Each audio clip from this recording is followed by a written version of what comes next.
पिछले एपिसोड में हमने देखा कि लूचेन ने सिनाबिस को हरा दिया था, जिसकी वजह से उसे काफी सारे रिवॉर्ड और पर्पल ग्रेन गोस्ट पेट यानी ज़ाओमिन भी मिल जाती है। और जैसे ही लूचेन उसके स्टैट्स देखता है तो हैरान रह जाता है।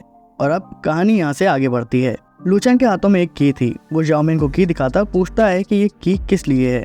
ज़ाओमिन उसे जवाब देती है कि मास्टर, ये की जो है ये 50 लेवल के gate of dead elite dungeon के लिए है, जो कि यहाँ पास में ही है। जैसे लूचेन लेवल 50 सुनता है तो कहता है लेवल 50 तो बहुत ही ज़्यादा हो जाएगा, फिलहाल के लिए अभी इसे टाल दिया जाए।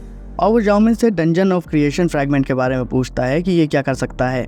ज़ाओमिन उसे बताती है कि एसेंस कंबाइन करना या उसको ऑब्टेन करना ही डंजन का सबसे मेन फंक्शन होता है। कोई भी मॉन्स्टर या कोई भी चीज़ जब डंजन के अंदर मरती है तो उसका एसेंस निकल जाता है, जिसे बाद में डंजन खुद ही सिंथेसाइज करता है और दूसरे एसेंस में बदल देता है।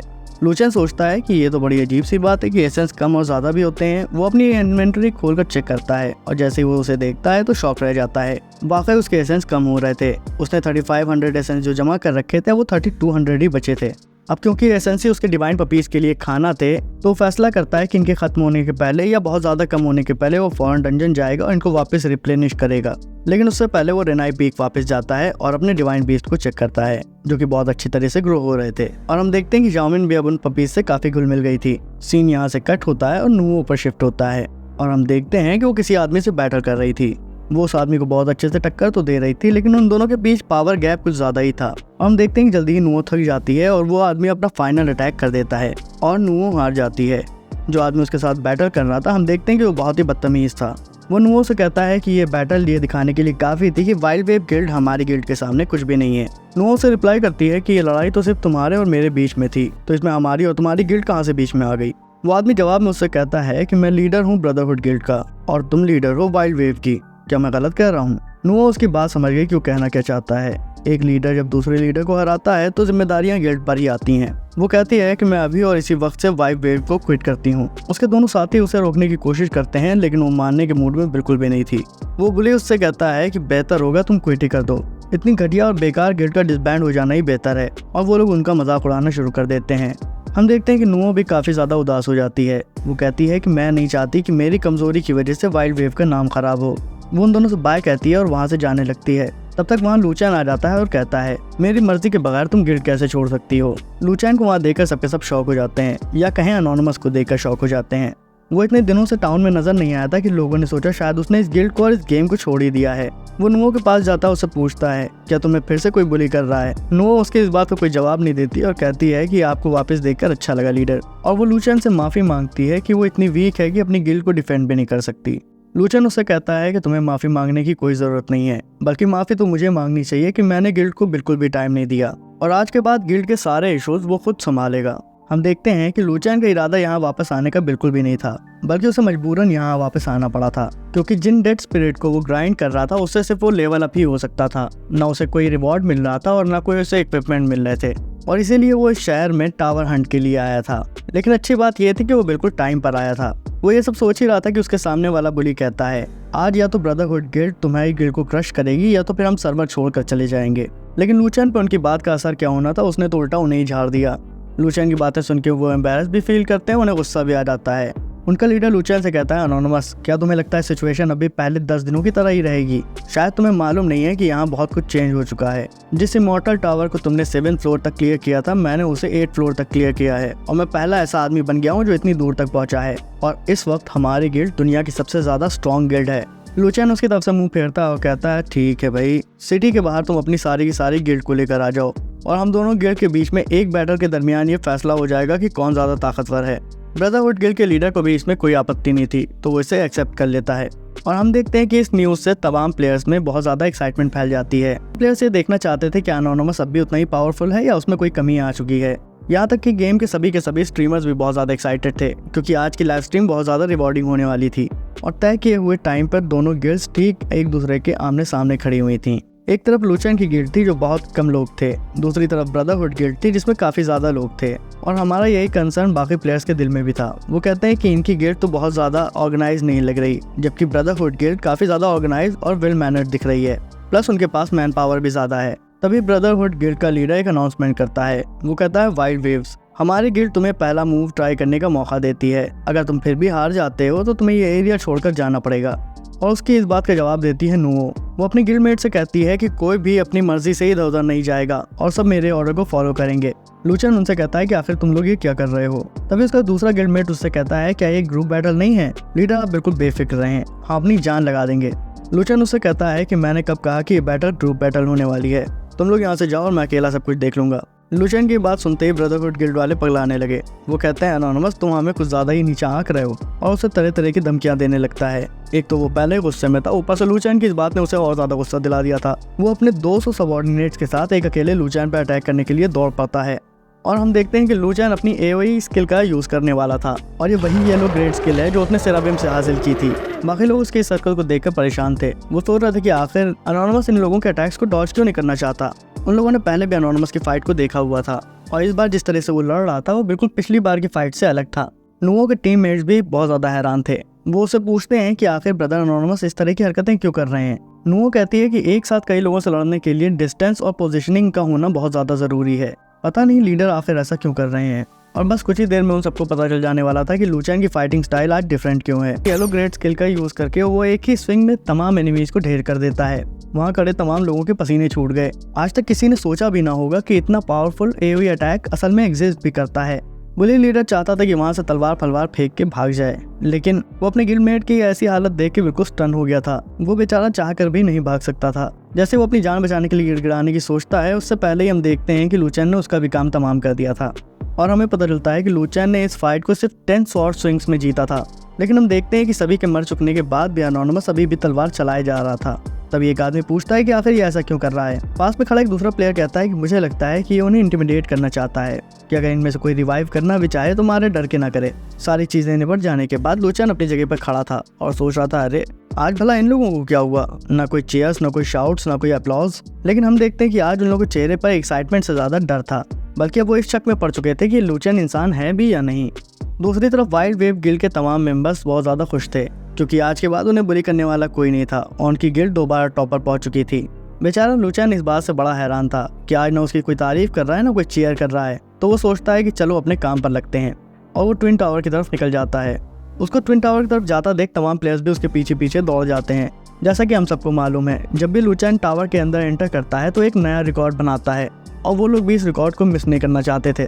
सीन कट होता है और हम देखते हैं कि लूचन ऑलरेडी टावर के अंदर एंटर हो चुका था और इस बार उसका मूड था ज्यादा लेवल्स को क्लियर करने का ताकि उसे बार बार इस डंजन में जल्दी ना आना पड़े।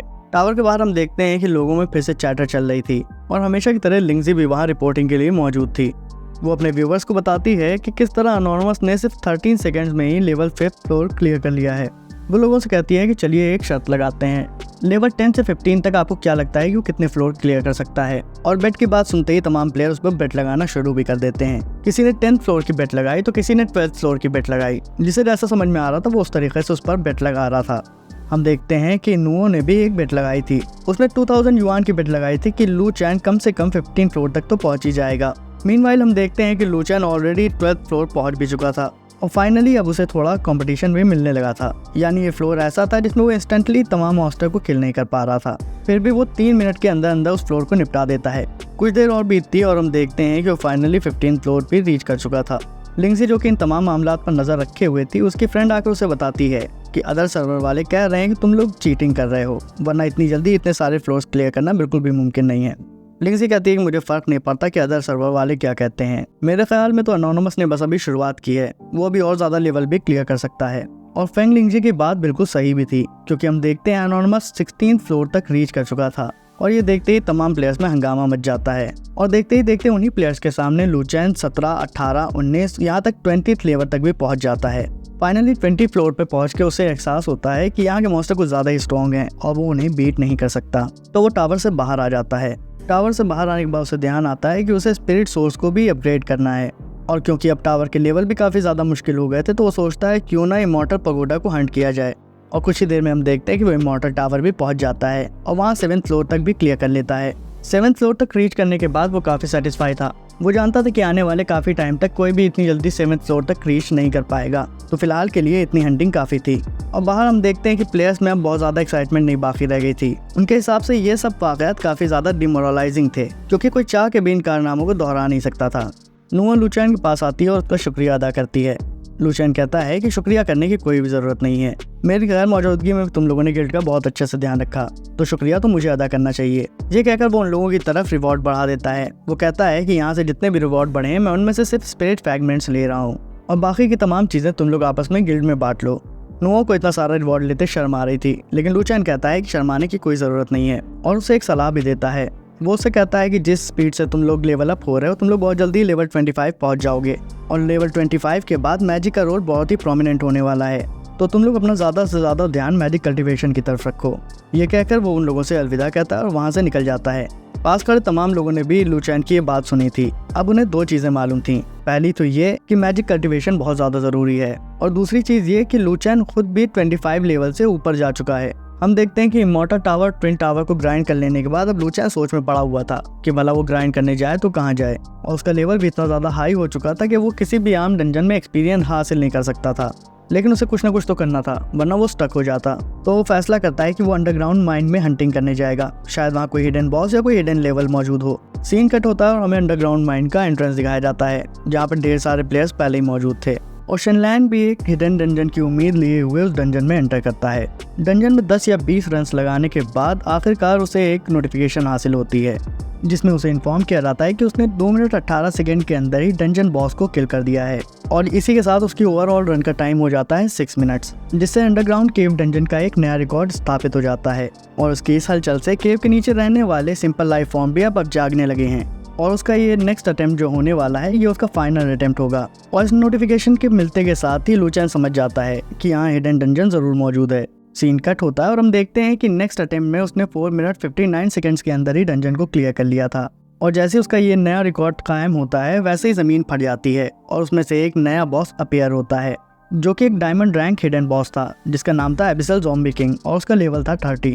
लूचैन ने इतनी सारी मेहनत एक न्यू बॉस के लिए की थी, तो जैसे ही वो ज़मीन से इमर्ज होता है वो फौरन उस पर अटैक करने लगता है। लेकिन शॉकिंगली हम देखते हैं कि लूचैन का पलड़ा इस बार हल्का पड़ रहा था और वो बॉस उस पर भारी पड़ा जा रहा था। बॉस के सिर्फ एक सिंगल स्ट्राइक से ही उस पर काफ़ी सारे रिबफ लग गए, जैसे कि partial bind, terror, meridian blockage और एक्सटर्नल ब्लीडिंग। वैसे भी एबिसल किंग बॉस बहुत ज़्यादा पावरफुल था, लेकिन अब इन डिबफ्स के लग जाने के बाद तो अब लूचैन की हालत और ज़्यादा ख़राब होने वाली थी और वैसा ही हुआ।